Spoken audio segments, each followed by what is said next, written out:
touch, I could with just one touch, I could feel my body giving. Assalamualaikum warahmatullahi wabarakatuh. Perkenalkan, kami dari kelompok 5B Praktikum Biokimia 2 dengan saya sendiri Nesya Nasabila dengan ujung NIM 033. Saya Fazil Aniltida dengan ujung NIM 027. Saya Umar Sulirawati dengan ujung NIM 03. Saya Nabila Dawiyah dengan ujung NIM 043. Baiklah, kami di sini akan menjelaskan hasil dari praktikum kami, yaitu pemanfaatan enzim bromelin dan papain pada pembuatan virgin coconut oil. Tujuan, mahasiswa mampu bertanggung jawab mengelola, mendesain, melaksanakan, dan melaporkan eksperimen isolasi enzim papain dari buah pepaya. Pepaya merupakan tanaman tropis yang berasal dari wilayah Amerika Tengah dan Amerika Selatan yang kemudian menyebar luas di berbagai daerah beriklim tropis dan subtropis. Tanaman ini memiliki kemampuan adaptasi yang baik terhadap berbagai kondisi lingkungan sehingga mudah dibudidayakan di berbagai negara berkembang, termasuk Indonesia. Di Indonesia, pepaya banyak ditemukan baik di perkarangan rumah maupun di lahan pertanian karena perawatannya relatif mudah dan masa panennya singkat. Buah pepaya sangat digemari oleh masyarakat karena memiliki rasa yang manis serta kandungan nutrisi yang tinggi, seperti vitamin, mineral, serat, dan berbagai manfaat bagi tubuh. Adapun alat dan bahan sebagai berikut. Selanjutnya prosedur percobaan. Yang pertama, ambil getah pepaya dengan cara disadap dari buah pepaya. Yang kedua, timbanglah 66 gram getah pepaya. Selanjutnya dilarutkan dengan Aquades 66 ml di mortar sampai berwarna putih susu. Kalau belum larut, ditambahkan lagi Aquades sampai larut. Selanjutnya, saring menggunakan kertas saring atau disentrifugasi dengan kecepatan 3000 rpm selama 20 menit. Dan yang terakhir, pisahkan filtrat dari endapannya.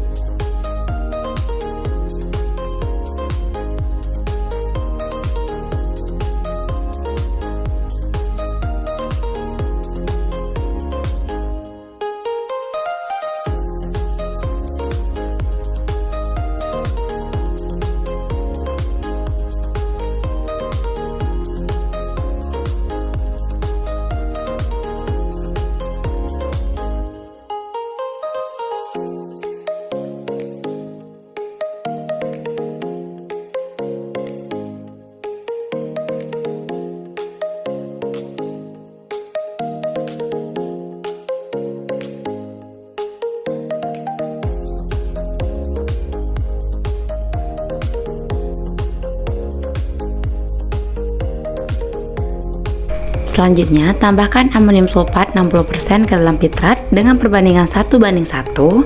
Setelah itu diinkubasi 4 derajat Celcius di kulkas selama 24 jam.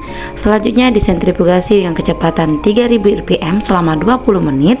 Pisahkan endapan dari filtratnya, lalu keringkan endapan yang diperoleh, kemudian timbanglah dan hitung rendemennya. Pada percobaan ini dilakukan isolasi enzim papain dari getah buah pepaya menggunakan metode pengendapan dengan amonium sulfat. Selama praktikum, beberapa perubahan fisik dan kimia dapat diamati yang menunjukkan terjadinya proses isolasi enzim. Getah pepaya yang diperoleh memiliki tekstur kental dan berwarna putih keruh. Setelah dilakukan dengan Aquades, larutan berubah menjadi putih susu yang menandakan bahwa komponen getah termasuk protein dan enzim papain terdispersi ke dalam pelarut. Pada tahap ini, belum terjadi pemisahan enzim karena semua komponen masih bercampur dalam larutan. Proses sentrifugasi pertama menyebabkan terjadinya pemisahan antara filtrat dan residu. Residu yang terbentuk berupa partikel kasar dan zat pengotor, sedangkan filtrat berwarna putih jernih. Hal ini menunjukkan bahwa komponen yang tidak larut telah terpisah. Sementara enzim papain tetap berada dalam fase cair karena masih larut dalam air. Adapun mekanisme reaksi sebagai berikut. Papain adalah enzim protase yang menghasilkan ikatan peptida pada polipeptida. Enzim ini bekerja dengan menyerang ikatan peptida menggunakan gugus aktifnya, lalu dengan bantuan air atau H2O, ikatan tersebut diputus. Kesimpulan. Yang pertama, percobaan isolasi enzim papain dari getah buah pepaya berhasil dilakukan. yang ditunjukkan dengan diperolehnya endapan enzim papain dalam bentuk serbuk setelah proses pengeringan.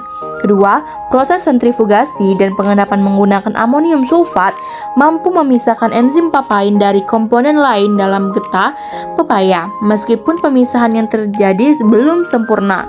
Yang ketiga, enzim papain yang diperoleh memiliki massa sebesar 1,8 gram dari 88 gram getah pepaya, sehingga menghasilkan rendemen sebesar 2,045%.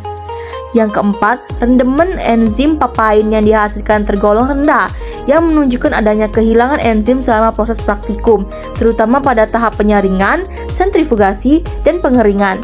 Yang kelima, hasil percobaan menunjukkan bahwa kondisi dan ketelitian selama praktikum sangat mempengaruhi jumlah enzim papain yang diperoleh, sehingga diperlukan pengendalian proses yang lebih baik untuk meningkatkan hasil isolasi. Baik, itulah yang dapat kami sampaikan. Kami akhiri. Wassalamualaikum warahmatullahi wabarakatuh.